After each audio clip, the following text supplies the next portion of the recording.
서울 외곽의 한 작은 골목 끝, 오래된 주택가 한편에 자리한 단층 집. 앞마당에는 계절마다 열매를 주렁주렁 맺는 커다란 감나무가 서 있었고, 그 나무 그늘 아래 작은 플라스틱 의자에 앉아 있는 노인의 모습은 마치 오랜 풍경화 같았다. 그녀의 이름은 김순자. 이른을 훌쩍 넘긴 나이에도 늘 손에 무언가를 쥐고 있었고, 잔잔한 주름 사이로는 세월의 고단함이 고스란히 배어 있었다. 순자는 남편이 세상을 떠난 뒤 줄곧 홀로 살아왔다. 하지만 5년 전 딸 박지현이 그녀를 곁에 모셔오면서 세 사람의 동거가 시작되었다. 지현의 남편은 이도훈, 건설회사의 현장 엔지니어로 전국을 돌아다니며 일했다.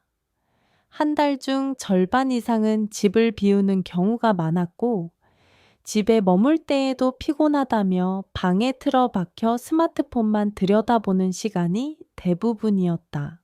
지현은 직장인으로 안정적인 수입을 얻고 있었기에 경제적으로 크게 힘들진 않았다. 그러나 그녀의 마음 한켠에는 늘 묵직한 불안이 자리했다.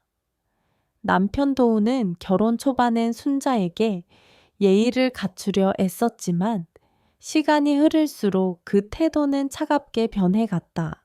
집이 좁은데 노인까지 같이 사니 답답하다. 도훈이 무심하게 내뱉은 말들은 지현의 가슴에 작은 흉터처럼 남았다. 겉으로는 웃어 넘겼지만 그때마다 순자의 굽은 등이 더 깊숙이 숙여지는 듯 보였다. 그럼에도 불구하고 순자는 단 한 번도 큰 소리를 내거나 불만을 드러낸 적이 없었다. 매일 아침 가장 먼저 일어나 마당을 쓸고 감나무 밑에서 채소를 다듬으며 하루를 시작했다. 그녀의 손끝은 늘 바쁘게 움직였고 얼굴에는 잔잔한 미소가 걸려 있었지만 딸은 그 미소 뒤에 감춰진 외로움을 누구보다 잘 알았다. 지현에게 엄마는 단순히 한 명의 노인이 아니라 어린 시절을 온전히 책임져 준 유일한 버팀목이었다. 아버지가 세상을 떠난 뒤 시장에서 허드레시를 하며 학비를 마련해 준 것도 새벽마다 무거운 짐을 이고 나가며 밥 한 끼를 챙겨주던 것도 모두 순자의 몫이었다. 그런 엄마가 이제는 사위 앞에서조차 늘 조심스러운 걸음을 옮기고 있는 모습을 보는 건 지현에게 견디기 힘든 일이었다. 그녀는 속으로 다짐했다. 내가 좋은 아내이면서 동시에 좋은 딸이 될 수 있다면 언젠가는 도훈도 엄마를 이해해 줄 거야. 하지만 그 다짐은 점점 무너져 내렸다. 도훈은 퇴근해도 인사조차 형식적으로 하고 순자가 내어주는 따뜻한 국물 한 숟갈에도 시선을 주지 않았다. 순자의 자그마한 손길은 공기처럼 투명하게 흘러가 버렸고 그 빈자리를 메우려는 듯 지현은 더 열심히 집안일에 매달렸다. 집 안에는 언제나 억눌린 정적이 감돌았다. 어머니와 딸이 나누는 잔잔한 대화, 그리고 그 옆에서 묵묵히 휴대폰만 바라보는 남편. 세 사람의 공간은 분명 하나의 집이었지만 마음은 서로 다른 방향을 향하고 있었다. 그러던 어느 늦가을 토요일 저녁, 빗방울이 유리창을 두드리던 날, 순자는 오랜만에 사위가 집에 온다 하여 정성껏 저녁을 준비했다. 싱싱한 민물고기를 사다가 매운탕을 끓이고 갓 김치를 썰어 상에 올리며 이도훈 씨가 좋아하겠지 하는 마음으로 몇 번이고 간을 봤다. 지현은 그 모습을 보며 가슴이 찡해졌다. 엄마, 너무 무리하지 마세요. 그냥 간단히 먹으면 돼요. 아니다. 사위가 일하다가 오는데 따뜻한 밥 한 끼라도 챙겨줘야지. 순자의 목소리는 작았지만 확고했다. 그 말 속에는 시어머니가 아닌 장모로서 인정받고 싶은 작은 바람이 담겨 있었다. 그러나 그날 저녁 예상치 못한 사건이 벌어지며 지현의 삶은 완전히 뒤집히게 된다. 그날 저녁 비는 여전히 가늘게 내리고 있었다. 시계를 보니 저녁 7시가 조금 넘은 시각. 현관문이 덜컥 열리더니 빗물에 젖은 신발을 끌며 이도훈이 들어왔다. 왔어요. 어서 손 씻고 저녁 드세요. 박지현이 밝게 웃으며 맞았지만 도훈은 고개만 끄덕이고는 묵묵히 신발을 벗어 놓았다. 도훈아, 오늘 수고 많았다. 따끈하게 국 끓여놨으니 얼른 와서 먹자.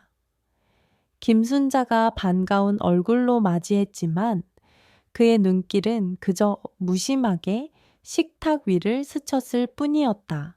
식탁 위에는 순자가 정성껏 준비한 매운탕 냄비가 자리했고 김이 모락모락 피어오르며 방 안가득 향긋한 냄새가 퍼졌다. 순자는 뿌듯한 마음으로 국그릇을 양손에 들고 사위 앞으로 가져갔다. 하지만 나이가 든 손은 젖은 바닥에서 조금 미끄러졌고 순간 균형을 잃은 그릇이 흔들렸다. 뜨거운 국물이 살짝 튀어 도훈의 손등에 몇 방울 떨어졌다. 아, 뭐 하는 겁니까?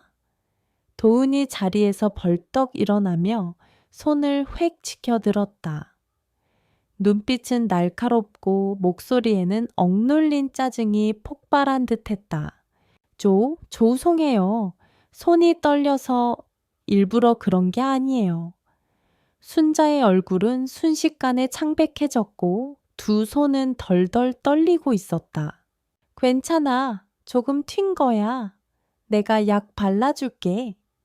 지현이 급히 수건을 가져와 닦아주려 했지만 도훈은 손을 거칠게 뿌리쳤다. 순간 그의 손에 들린 스테인리스 숟가락이 바닥에 쾅 하고 떨어졌다. 차가운 쇳소리가 방 안에 울려 퍼지자 공기는 얼어붙은 듯 무거워졌다. 이런 집구석에선 더는 못 살겠다. 집에 들어올 때마다 숨 막혀 죽겠어. 그리고는 순자를 향해 날카로운 눈빛을 던지며 입술 끝에서 차갑게 떨어지는 단 한마디, 당장 이 집에서 나가세요. 그 순간 지현의 머릿속은 하얘졌다. 마치 시간이 멈춘 듯 모든 소리가 멀어지고 눈앞에서 어머니가 굽은 허리를 더 숙이며 바닥에 떨어진 그릇 조각을 하나하나 줍는 모습만 선명하게 보였다. 손끝에는 오래된 굳은 살이 그리고 수많은 세월의 상처가 그대로 남아 있었다. 지현은 무언가 말하려 했으나 목이 메어 아무 소리도 나오지 않았다. 눈앞에서 가장 사랑하는 두 사람이 마치 다른 세상의 존재처럼 갈라져 서 있는 현실이 너무도 잔혹했다. 창밖에서는 빗물이 처마 끝을 타고 흘러내렸고 그 소리는 마치 누군가의 흐느낌처럼 들렸다. 작은 부엌 한가운데 국물이 튄 손등보다 더 깊은 상처가 세 사람의 마음에 새겨지고 있었다. 그날 밤 박지현은 끝내 잠을 이루지 못했다. 옆방에서는 김순자가 작은 기침 소리를 내며 누워 있었지만 그 소리는 차라리 흐느낌처럼 들려왔다. 불 꺼진 방 안, 지현은 눈을 감을 수 없었다.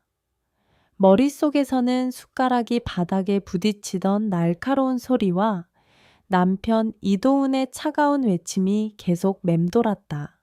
나가라. 그 한마디가 지현의 가슴을 찢어 놓았다. 어머니는 평생 자신을 위해 희생했다. 새벽마다 떡시루를 이고 장터에 나가 학비를 벌던 모습. 비 오는 날이면 우산조차 없이 달려와 젖은 손으로 도시락을 건네주던 기억. 그 모든 장면이 주마등처럼 스쳐 지나갔다. 그런 어머니가 사위에게서 나가라는 말을 듣다니 지현은 스스로를 책망했다. 내가 너무 오랫동안 참아왔구나. 좋은 아내가 되려다 결국 엄마를 더 아프게 만들었어. 그녀는 깊은 한숨을 내쉬며 자리에서 일어났다. 거실 불을 켜지 않고 부엌으로 가보니 순자가 여전히 깨어 앉아 있었다. 손에는 낮에 깨진 국그릇에 파편 한 조각이 쥐어져 있었다. 엄마 왜 안 주무세요? 괜히 내가 일을 만들었구나 싶어서 미안하다, 지현아. 순자의 목소리는 작고 떨렸지만 그 속에는 자책이 가득했다. 지현은 그 순간 눈물이 터져 나올 뻔했지만 이를 악물고 참았다. 엄마 잘못이 아니에요. 오히려 제가 더 미안해요. 이제는 달라질 거예요. 더는 엄마가 죄인처럼 살아서는 안 돼요. 지현의 목소리는 단호했다. 그녀는 마음속에서 오랫동안 미뤄두었던 결심을 꺼내 들었다. 사실 몇 해 전부터 옆집에 있는 작은 2층 주택을 눈여겨보고 있었다. 당시에는 그저 꿈 같은 생각이었지만 오늘 밤 그녀는 깨달았다. 이제는 행동으로 옮겨야 할 때라는 것을. 엄마, 우리 따로 살아요. 엄마 이름으로 된 집에서 눈치 보지 않고. 순자가 놀란 눈으로 딸을 바라봤다. 지현아, 그게 무슨 소리니? 네가 힘들어질 텐데. 하지만 지현은 고개를 저었다. 힘든 건 괜찮아요. 중요한 건 엄마가 더는 상처받지 않는 거예요. 내가 아빠 대신 지켜드릴게요. 바깥에서는 여전히 빗소리가 이어지고 있었지만 지현의 가슴 속에는 묵직한 결의가 뜨겁게 일렁이고 있었다. 남편과의 갈등보다 더 중요한 것은 어머니의 존엄이었다. 그리고 그녀는 알았다. 오늘을 기점으로 자신의 인생이 그리고 어머니의 남은 삶이 완전히 달라질 것임을. 다음 날 아침 박지현은 출근길이라며 집을 나섰지만 발걸음은 회사가 아닌 부동산 중개소로 향했다.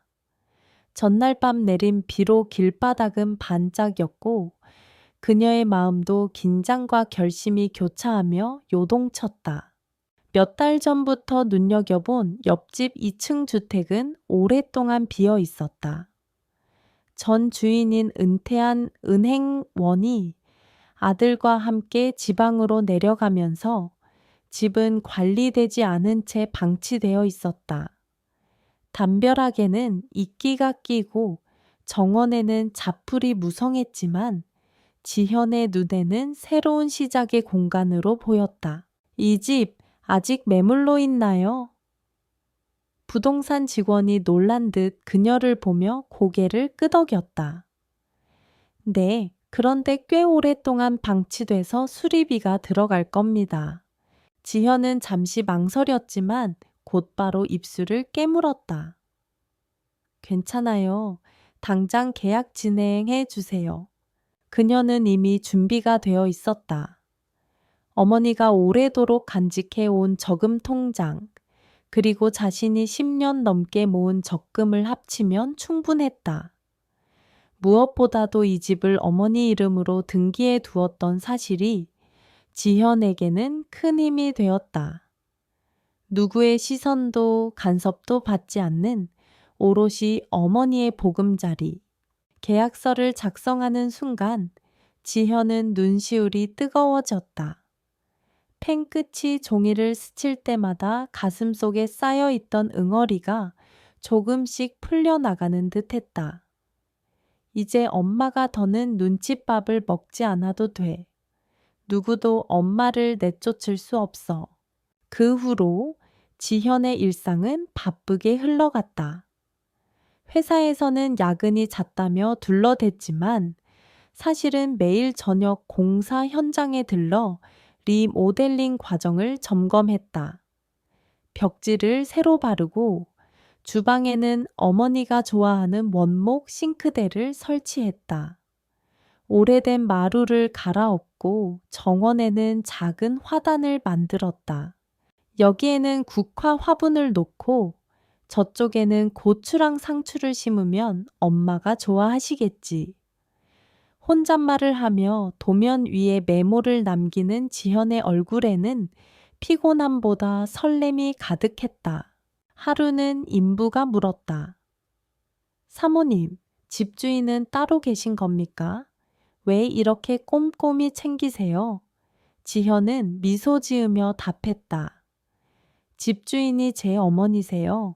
평생 고생만 하신 분인데 이제라도 편히 모시고 싶어서요. 그 대답에 인부들도 고개를 끄덕이며 더 정성껏 일을 했다. 밤늦게 집에 돌아오면 순자는 여전히 부엌에서 딸을 기다리고 있었다. 지현아, 요즘 왜 이렇게 늦어? 혹시 회사에서 힘든 거 아냐? 아니에요, 저 엄마. 그냥 일이 많을 뿐이에요. 지현은 애써 웃으며 대답했지만 속으로는 조금만 기다려 주세요. 곧 엄마가 마음 놓고 웃을 수 있는 날이 올 거예요 하고 되뇌었다. 며칠 뒤 리모델링이 마무리 단계에 들어섰다. 노란색 커튼 사이로 들어오는 햇살은 따스했고 새로 단장한 거실은 아늑한 향기로 가득했다. 박지현은 빈집 한가운데 서서 조용히 속삭였다. 이제 시작이야. 엄마의 진짜 집, 엄마의 세상. 그날 새벽, 아직 해가 뜨기 전에 차가운 공기가 집 안을 감쌌다. 박지현은 전날 밤 늦게까지 가방을 챙겨 두었기에 발걸음은 주저함이 없었다. 작은 캐리어 하나, 어머니 김순자의 오래된 천 가방 하나, 그리고 몇 벌의 옷과 사진 액자뿐. 값비싼 가구도 장식품도 가져가지 않았다. 그녀가 지켜야 할 것은 오직 어머니의 존엄과 마음의 평안이었기 때문이다. 지현은 방 안에서 아직 잠든 어머니를 조용히 흔들어 깨웠다. 엄마, 준비됐어요. 우리 이제 가요. 순자는 잠결에 눈을 비비며 물었다. 이렇게 이른 새벽에 어디를 간다는 거니? 지현은 미소 지으며 손을 잡아 끌었다. 엄마가 마음 편히 쉴 수 있는 집으로요. 순자의 눈동자가 잠시 흔들렸지만 딸의 손을 뿌리치지 않았다. 그 손은 세월의 굳은 살로 거칠었지만 지현에게는 세상에서 가장 따뜻한 손이었다. 현관을 나설 때 낡은 대문이 삐걱 소리를 냈다. 지현은 혹여 남편 이도훈이 들을까봐 긴장했지만 그가 집으로 돌아오지 않은 지 이미 이틀째였다. 집 안에는 여전히 전날 깨진 그릇 조각이 남아 있었고 차갑게 굳은 밥상은 그들의 마지막 식탁을 상징하는 듯했다. 엄마, 고개 들고 걸어요. 오늘부터는 우리가 선택한 길이니까요. 지현이 조심스레 말하자 순자는 눈가에 맺힌 눈물을 훔치며 고개를 끄덕였다. 거리로 나서니 새벽 공기가 서늘했지만 지현의 마음은 묘하게 가벼웠다. 바로 옆집, 불과 몇 걸음 떨어진 그곳이 목적지였지만 그 발걸음은 마치 전혀 다른 세상으로 향하는 여정 같았다. 택시기사가 짐을 내려주며 묻지도 따지지도 않고 도와주었다. 철문을 열자 새로 칠한 노란빛 현관문이 따뜻하게 맞이했다.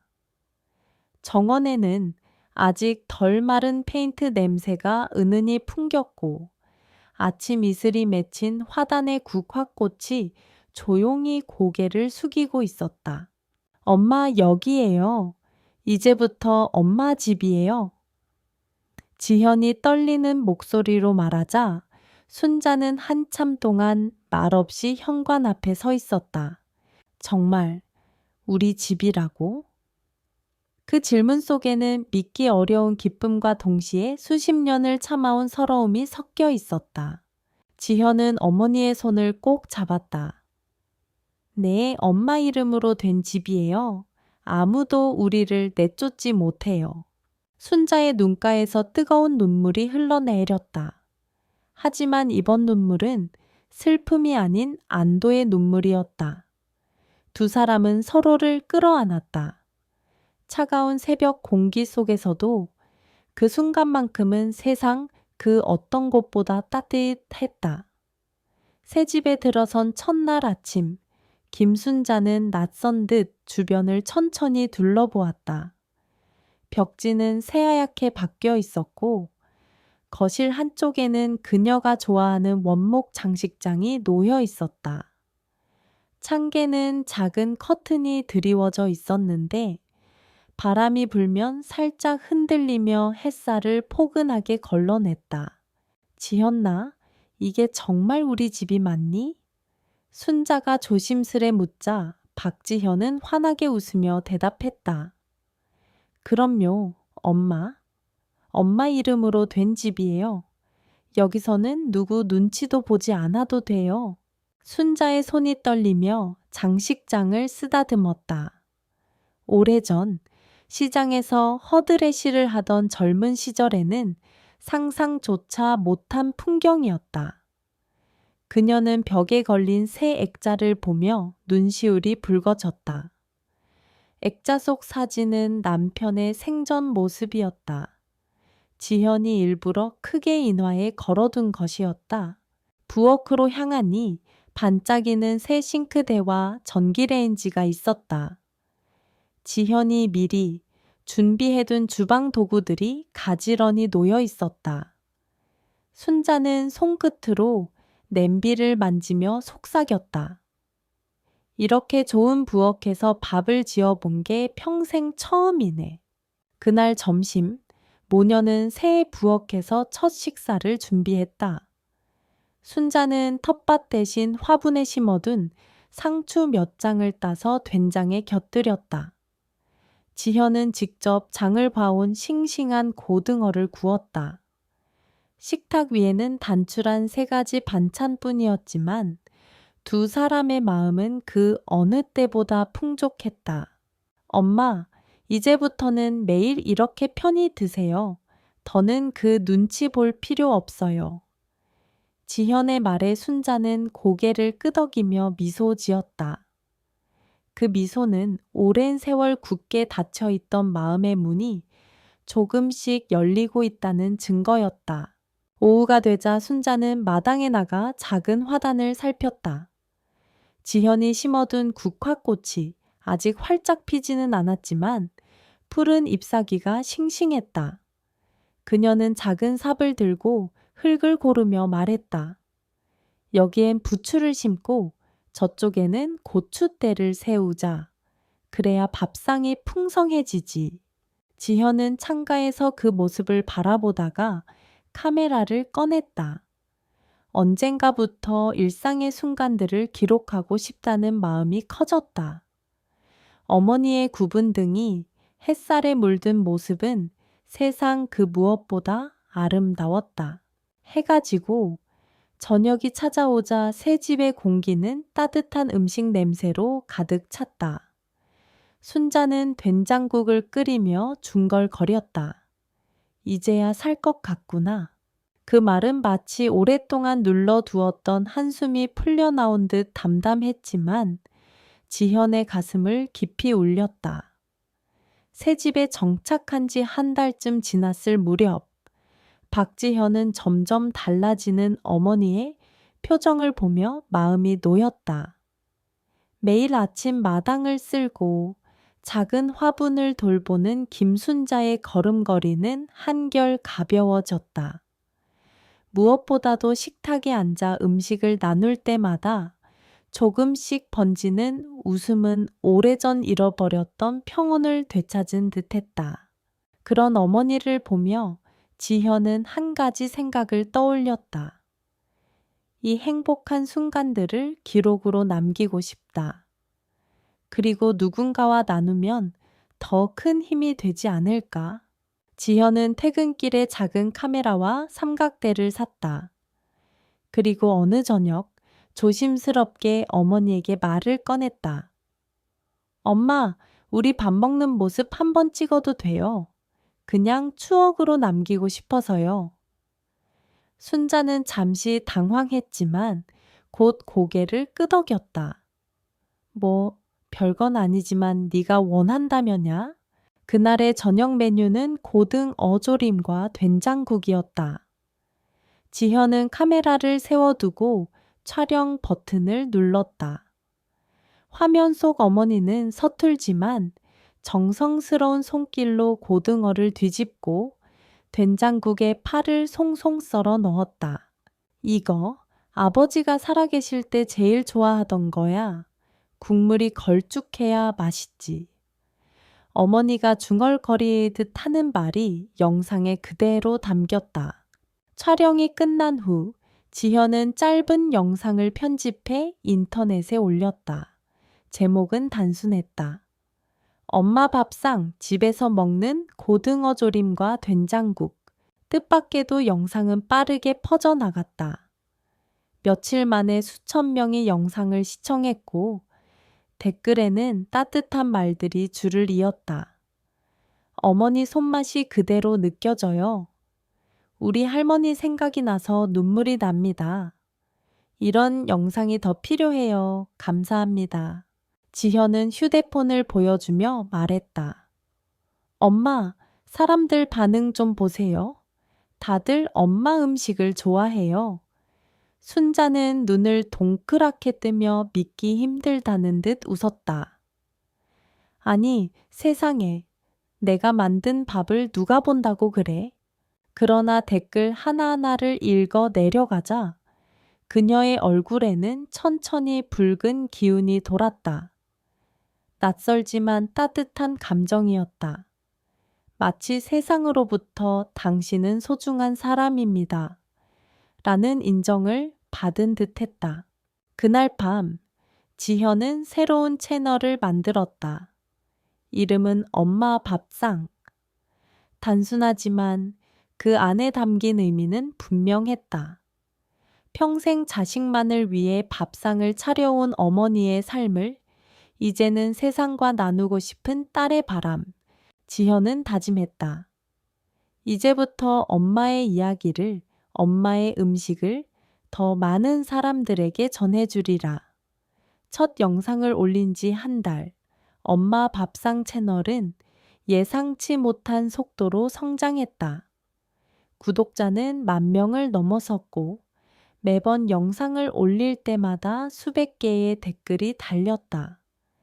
그 댓글 속에는 단순한 칭찬이 아니라 각자의 기억과 상처, 그리고 회복의 이야기가 담겨 있었다. 10년 전에 어머니를 잃었는데 이 영상을 보니 다시 그리운 냄새가 납니다. 어머니랑 크게 다투고 말 한마디 못 들인 채 떠나보낸 게 평생 한인데 선생님 덕분에 용서받는 기분이에요. 퇴근 후 우울했는데 영상을 보니 마음이 따뜻해집니다. 이 글들을 읽던 김순자는 처음에는 믿지 못했다. 내가 하는 이런 소박한 밥상이 무슨 위로가 된단 말인가? 하지만 댓글을 한 줄 한 줄 읽어 내려가며 그녀의 눈가에는 눈물이 고였다. 지연아, 내가 그냥 밥 짓는 게 누군가한테 힘이 된다니 세상 참 신기하다. 맞아요, 엄마. 엄마 밥상이 누군가의 마음을 달래고 있어요. 그게 바로 엄마의 힘이에요. 그 후로 촬영은 일상이 되었다. 된장찌개, 김치전, 호박볶음, 여름엔 콩국수, 겨울엔 굴국밥까지. 평생 손에 익은 음식들을 카메라 앞에서 차려내는 순간 순자는 더 이상 부끄러워하지 않았다. 오히려 정성껏 고명을 얹고 국물 간을 보며 작은 팁까지 설명하는 여유가 생겼다. 국은 끓을 때 거품을 꼭 걷어내야 말까. 이건 어릴 적 우리 엄마가 가르쳐 주신 거야. 그 목소리는 구독자들에게는 따뜻한 자장가 같았다. 어느새 사람들은 댓글에서 채널을 치유 채널이라고 불렀다. 영상을 찍을 때마다 순자의 표정은 한층 밝아졌다. 더 이상 고개를 숙이지 않았고 화면 속 자신의 모습을 보며 나도 아직 괜찮네 하고 농담을 할 정도였다. 지현은 그 모습을 보며 가슴 깊이 뿌듯함을 느꼈다. 어느 날 한 시청자가 직접 찾아와 손수 짠 수세미와 작은 꽃다발을 건넸다. 어머니, 영상 덕분에 힘든 시간을 버틸 수 있었어요. 꼭 한번 뵙고 싶었습니다. 순자는 두 손을 붙잡으며 연신 고개를 숙였다. 아이고, 별것도 아닌데 이렇게까지 고맙습니다. 그날 밤 지현은 어머니와 함께 댓글들을 다시 읽으며 속삭였다. 엄마, 이제 엄마는 단순히 제 엄마가 아니라 수많은 사람의 마음을 지켜주는 엄마가 되었어요. 순자는 눈시울이 붉어지더니 오랜만에 활짝 웃었다. 그 웃음은 이제 더 이상 억지나 체념이 아닌 진심에서 우러나온 웃음이었다.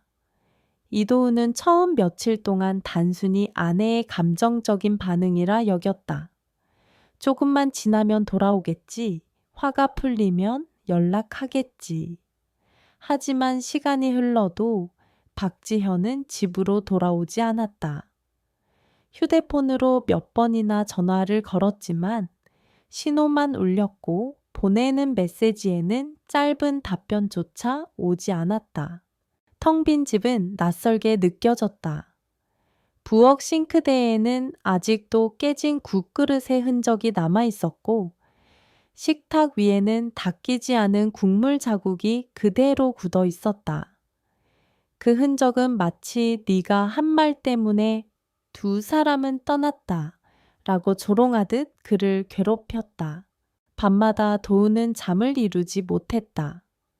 손등에 남은 옅은 화상 자국을 볼 때마다 그날의 장면이 뇌리를 스쳤다.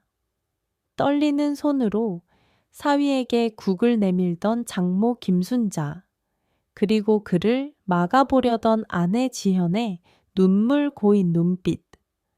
그는 숟가락을 집어던지며 차갑게 외쳤다. 나가라. 그 한마디가 자신의 인생을 무너뜨리고 있다는 사실을 이제야 실감했다.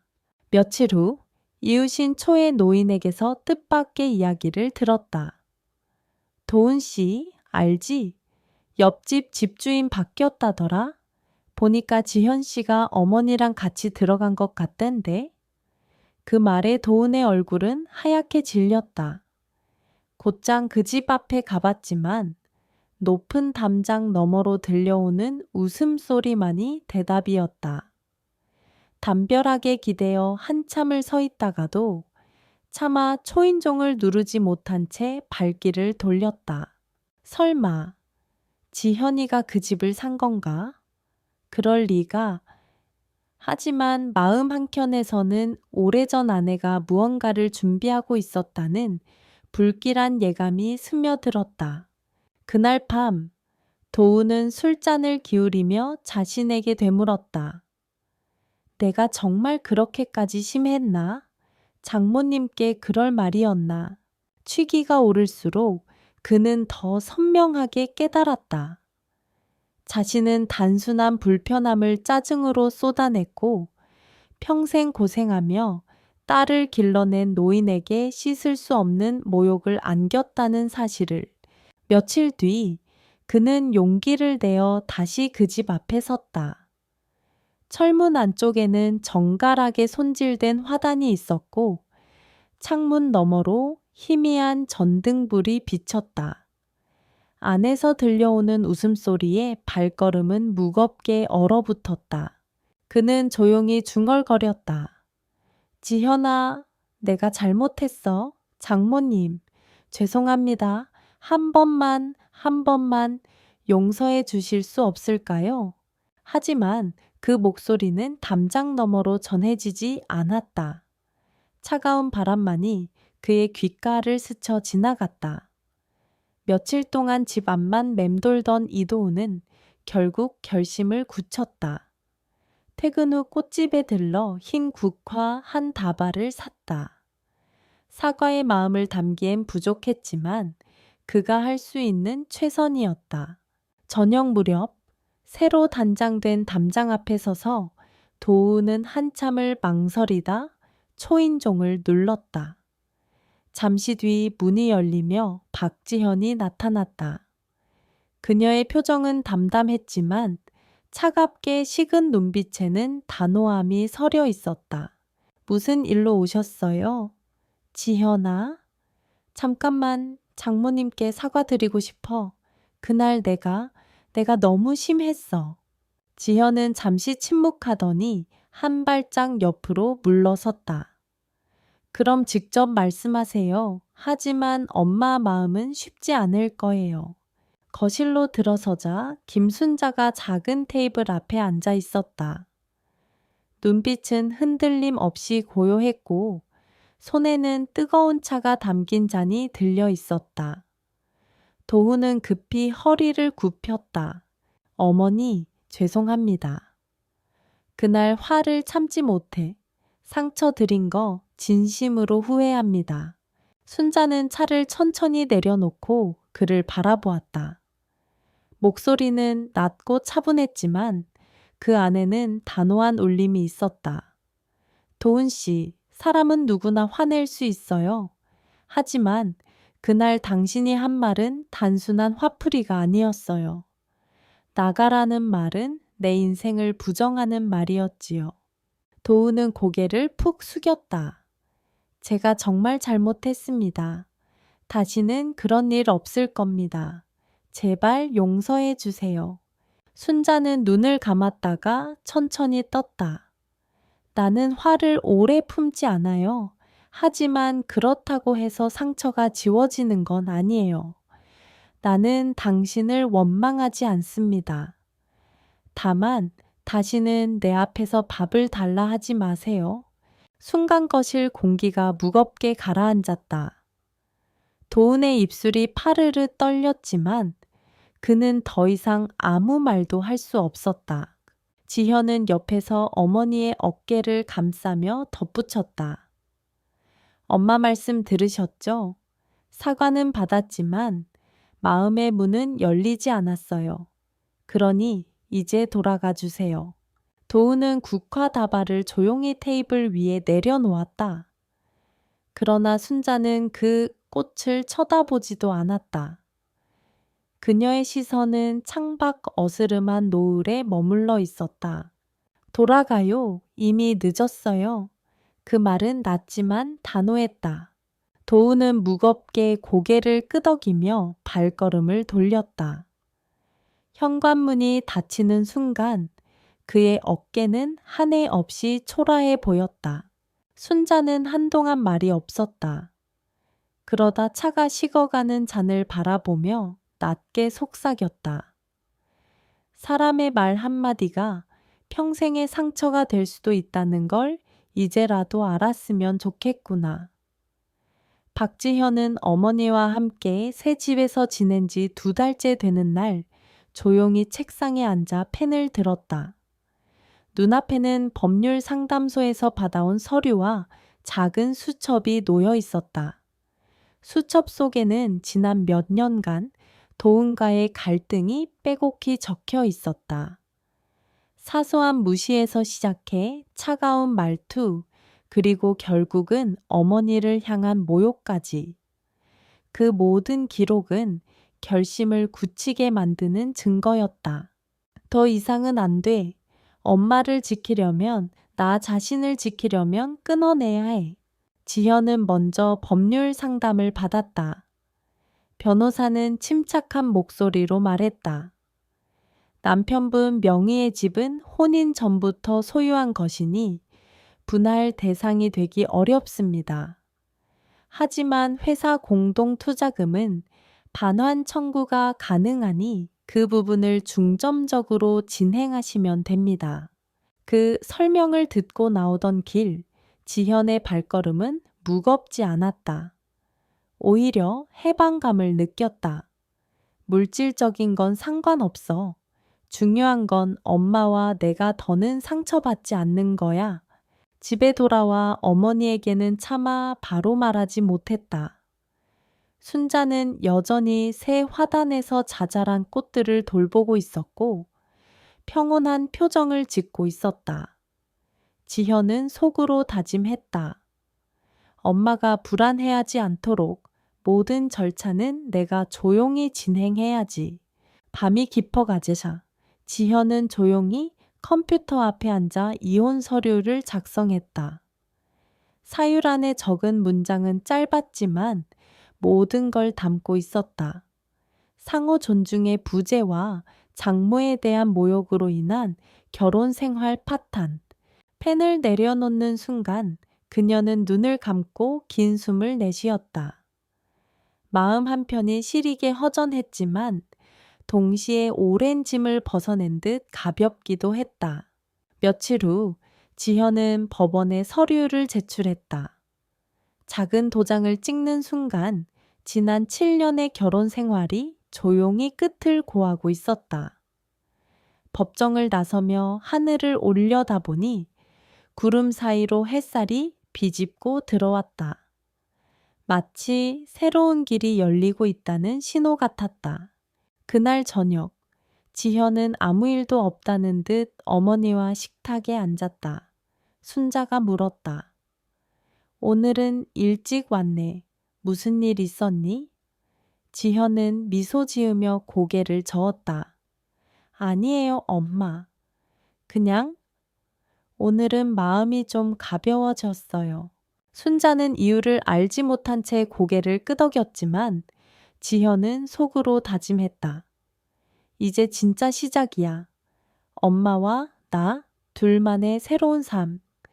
이혼 서류를 제출한 지 며칠 뒤 박지현은 마지막으로 정리할 일이 남아있음을 깨달았다. 아무리 상처가 깊어도 7년 동안 부부로 살았던 사람에게 직접 말하는 게 예의라고 생각했다. 그래서 그녀는 차분한 마음으로 전화를 걸었다. 도훈 씨, 우리 이야기 좀 해요. 내일 저녁 근처 카페에서 봅시다. 짧은 침묵 끝에 들려온 그의 목소리는 지쳐 있었지만 간절했다. 알았어. 고맙다. 나와줘서. 다음 날 저녁 작은 카페 구석자리에서 두 사람은 마주 앉았다. 따뜻한 커피가 식어가도록 둘 다 쉽게 말을 꺼내지 못했다. 결국 지현이 먼저 입을 열었다. 난 이미 서류를 제출했어요. 우리 관계는 여기까지예요. 이도훈의 눈이 크게 흔들렸다. 지현아, 제발 다시 생각해. 난 그날 정말 순간의 화에 눈이 멀었을 뿐이야. 다시는 그런 일 없을 거야. 지현은 고개를 저으며 담담하게 말했다. 당신이 변할 수 있다는 말, 지금은 아무 의미 없어요. 상처는 이미 깊이 새겨졌고 엄마의 존엄을 짓밟은 순간부터 우리 관계는 끝난 거예요. 도우는 손가락으로 잔을 조여주며 애써 변명했다. 내가 잘못했어 인정해. 하지만 우리 함께한 세월을 이렇게 쉽게 버릴 수 있니? 그 말에 지현은 씁쓸하게 웃었다. 쉽지 않았어요. 수없이 망설였고 수없이 눈물 흘렸죠. 하지만 그날 숟가락을 던지며 엄마를 내쫓던 당신을 보면서 더 이상은 안 된다고 확신했어요. 아내로서 참을 수 있는 일과 딸로서 절대 용납할 수 없는 일이 다르다는 걸 알았으니까요. 잠시 침묵이 흘렀다. 카페 안의 잔잔한 음악 소리만이 두 사람 사이를 채웠다. 도훈은 고개를 떨군 채 낮게 물었다. 정말? 돌이킬 수 없는 거야? 지현은 흔들림 없는 눈빛으로 대답했다. 네. 내가 원하는 건 화려한 삶도 큰 재산도 아니에요. 단지 엄마와 나 서로 존중받으며 사는 삶이에요. 그걸 당신은 지켜주지 못했어요. 그 순간 도훈의 어깨가 한없이 무너져 내렸다. 그는 더는 말하지 못하고 식어버린 커피만 바라보다가 천천히 고개를 끄덕였다. 지현은 자리에서 일어나 마지막으로 말했다. 부디 앞으로는 다른 사람의 소중한 가족을 함부로 대하지 마세요. 그게 우리가 나눈 마지막 대화예요. 그리고 그녀는 뒤돌아 카페 문을 나섰다. 차가운 저녁바람이 불었지만 발걸음은 이상하리만큼 가벼웠다. 이혼 절차가 마무리된 뒤 박지현의 일상은 놀랍도록 고요했다. 매일 밤 싸움이나 눈치 보던 긴장감 대신 이제는 어머니 김순자의 잔잔한 숨소리와 작은 마당을 스치는 바람소리가 집 안을 채웠다. 아침이면 순자가 먼저 일어나 마당을 쓸고 작은 화분에 물을 주었다. 국화와 채소들이 싱그럽게 자라나며 새 삶을 축복해 주는 듯 했다. 지현은 출근 준비를 하며 창가에 서서 그 모습을 바라보았다. 예전 같으면 남편의 불평을 들어야 했지만 이제는 어머니의 미소가 하루의 시작이었다. 퇴근 후 집에 돌아오면 두 사람은 함께 저녁을 준비했다. 순자는 된장찌개를 끓이고 지현은 고등어를 굽거나 나물을 무쳤다. 단출한 식탁이었지만 대화와 웃음으로 가득했다. 지현아, 요즘은 밥맛이 다시 돌아와서 좋구나. 엄마, 이제는 눈치 안 보고 드시니까 그렇죠. 여기선 우리 둘뿐이잖아요. 그 말에 순자는 잠시 젓가락을 멈추고 딸을 바라보았다. 눈빛 속에는 고마움과 미안함이 교차했지만 이내 따뜻한 미소로 바뀌었다. 네가 이렇게까지 나를 지켜줄 줄은 몰랐다. 고생만 시키는 줄 알았는데 내가 참 복이 많구나. 지현은 고개를 저었다. 엄마가 평생 저를 지켜줬잖아요. 이제는 제가 엄마를 지킬 차례예요. 식사를 마치고 나면 두 사람은 작은 마당에 나가 앉아 차를 마셨다. 가을밤의 서늘한 공기를 느끼며 순자는 자주 옛 이야기를 꺼냈다. 젊은 시절 시장에서 밤새 떡을 만들던 이야기, 딸의 학비를 벌기 위해 손이 갈라터질 때까지 일하던 이야기. 지현은 그 모든 이야기를 조용히 듣고 다시 기록하기 시작했다. 그리고 주말이면 카메라를 켜고 새로운 영상을 찍었다. 이번에는 순자가 직접 나서서 설명도 했다. 오늘은 콩나물국을 끓일 거예요. 시원하게 끓이려면 콩나물을 절대 뚜껑 닫고 오래 두면 안 돼요. 이 말에 수많은 구독자들이 댓글을 남겼다. 우리 엄마도 그렇게 말씀하셨는데 눈물이 납니다. 영상 볼 때마다 마음이 치유돼요. 채널은 점점 커졌고 구독자는 수십만 명으로 늘어났다. 그러나 무엇보다 중요한 건 카메라 앞에서 어머니가 더 이상 움츠러들지 않는다는 사실이었다. 그녀는 어깨를 펴고 당당하게 자신의 이야기를 들려주었다. 밤이 깊어가면 지현은 어머니의 방문 앞에 잠시 서서 불빛을 확인하곤 했다. 책을 읽거나 뜨개질을 하는 모습이 보이면 그제야 안도하며 자신의 방으로 들어갔다. 그래, 이제 우리가 진짜 새 삶을 시작한 거야. 가을이 무르익던 어느 날 박지현은 출근길에 문득 이런 생각이 들었다. 엄마와 단둘이 여행을 가본 적이 있었던가? 늘 생계를 위해 뛰어야 했던 젊은 시절, 그리고 결혼 후엔 갈등 속에 지내느라 여유를 내지 못했다. 이제야 비로소 시간과 마음의 여유가 찾아온 것이다. 그날 저녁, 지현은 어머니 김순자에게 조심스레 말했다. 엄마, 이번 주말에 우리 여행 갈래요? 멀리 말고 강릉 바닷가 정도요. 순자는 놀란 듯 눈을 크게 떴다. 여행? 나 같은 사람이 무슨 그냥 집에서 쉬면 되지 않니? 지현은 웃으며 손을 잡았다. 아니에요, 엄마. 이제는 엄마도 우려야 해요. 평생 고생만 했잖아요. 결국 순자는 딸의 설득에 못 이겨 고개를 끄덕였다. 주말 아침 두 사람은 기차를 타고 동해로 향했다. 창밖으로 끝없이 펼쳐지는 논과 들판이 지나가자 순자의 눈빛은 아이처럼 반짝였다. 지현아, 나 기차 탄 게 몇 년 만인지 모르겠다. 그러니까요, 엄마. 오늘은 마음껏 즐겨요. 강릉역에 도착하자 시원한 바닷바람이 두 사람을 맞이했다. 해변에 서자 순자는 파도 소리에 잠시 말을 잃었다.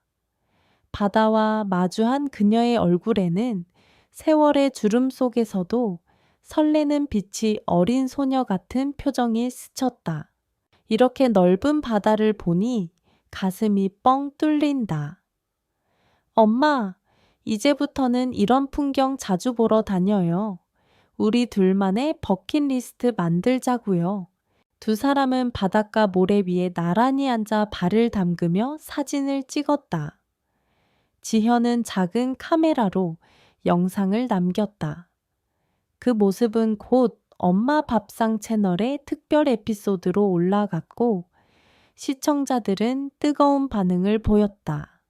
어머니 표정이 정말 행복해 보여요. 두 분의 모습에서 삶의 희망을 배웁니다. 저녁이 되자 해변 근처 작은 횟집에 들러 회와 매운탕을 먹었다. 순자는 연신 웃음을 터뜨리며 말했다. 내가 이런 호사를 다 누리네. 지현아, 정말 꿈만 같다. 그날 밤 숙소의 창문 너머로 들려오는 파도 소리를 들으며 두 사람은 나란히 누워 대화를 나눴다. 순자가 딸의 손을 꼭 잡고 속삭였다. 이제야 알겠다. 나도 아직 늦지 않았구나. 늙었다고 다 끝난 줄 알았는데 이렇게 행복할 수도 있구나. 지현은 눈시울이 붉어지며 대답했다. 엄마, 앞으로는 우리 같이 더 많이 웃어요. 이제는 엄마의 시간이에요. 파도 소리가 대답하듯 창밖에서 잔잔히 이어졌다. 평온한 나날이 이어지던 어느 날 오후 대문을 거세게 두드리는 소리가 났다. 박지현이 문을 열자 시어머니 이정숙이 불호령 같은 목소리로 들어섰다. 네가 별짓을 다 하는구나. 집 나간 것도 모자라서 네 엄마까지 끌어다가 이 집에서 버티고 있어. 우리 집안을 망신 주고 싶니? 지현은 침착하게 대답했다. 어머니, 저희가 남의 집에 얹혀 사는 게 아닙니다. 이 집은 제 엄마 명의의 집이에요. 정숙은 비웃듯 눈을 치켜떴다. 내 엄마? 가난한 노인이 무슨 집을 가져? 다 내 술수 아니야. 그때 거실에서 나오던 김순자가 정숙과 마주쳤다. 순자는 담담히 말했다. 이 집은 내가 내 이름으로 산 집입니다. 더는 우리 모녀를 모욕하지 마세요. 정숙은 코웃음을 치며 목소리를 높였다. 네 아들이랑 이혼하더니 이제 대놓고 우리 집안을 깔보는 거냐? 넌 평생 우리 도움으로 살았어. 내 딸도 우리 집 덕에 결혼해 놓고 지현이 끊어내듯 말했다. 아니요. 그동안 저와 엄마는 스스로 살아왔습니다. 도움을 받았다면 감사했겠지만 사실은 무시와 상처뿐이었어요. 정숙의 얼굴이 붉어졌다. 배은망덕한 것들, 네가 애 못 낳는 것도 모자라 이제 우리 집 체면까지 짓밟을 작정이냐? 지현은 단호히 맞받았다. 어머니, 더는 제 인생에 간섭하지 마세요. 아이 문제든 체면이든 다 핑계일 뿐입니다. 저는 제 엄마와 당당하게 살 겁니다. 잠시 정숙은 말을 잇지 못했다. 김순자가 한 발 나서며 마지막으로 덧붙였다. 며느리의 엄마를 모욕하는 순간 그건 곧 자식의 마음을 짓밟는 겁니다. 더 이상 찾아오지 마세요. 정숙은 결국 입술을 깨물며 돌아섰다. 대문이 쾅 닫히는 소리가 울렸다. 집 안에는 잠시 긴장감이 흘렀지만 지현과 순자는 서로의 손을 꼭 잡으며 흔들림 없는 눈빛을 나누었다. 며칠 뒤 법원에서 이혼 확정 통보서가 도착했다. 서류에는 간단히 적혀 있었다. 혼인관계 해소, 확정. 박지현은 종이를 천천히 접어 서랍에 넣었다. 7년간 이어온 결혼 생활은 이제 완전히 끝났다. 그날 저녁, 지현은 어머니 김순자와 함께 식탁에 앉았다. 순자가 물었다. 이제 다 정리된 거냐? 지현은 고개를 끄덕였다. 네, 이제 끝이에요. 우리 둘만의 삶을 시작할 수 있어요. 순자는 잠시 말이 없었다. 그리고 조용히 말했다. 잘했다. 늦었지만 결국 네가 옳았다. 며칠 후 도은의 어머니 이정숙은 다시 찾아오지 않았다. 동네 사람들도 더 이상 모녀를 흉보지 않았고 오히려 응원의 말을 건넸다. 이제 속 편하게 사세요. 따님이 참 든든하네요. 지현은 회사에서도 새로운 프로젝트에 집중하며 성과를 냈고 퇴근 후에는 어머니와 함께 채널 엄마 밥상아 갓산을 키워갔다. 시청자들은 점점 늘어났고 순자의 얼굴은 한층 밝아졌다. 어느 날 촬영을 마친 뒤 지현은 카메라를 끄고 어머니를 바라봤다. 엄마, 우리가 여기까지 왔네요. 다시는 누구에게도 흔들리지 않을 거예요. 순자는 미소 지으며 고개를 끄덕였다. 그래, 이제야 집 갔구나. 그 순간 지현은 확신했다.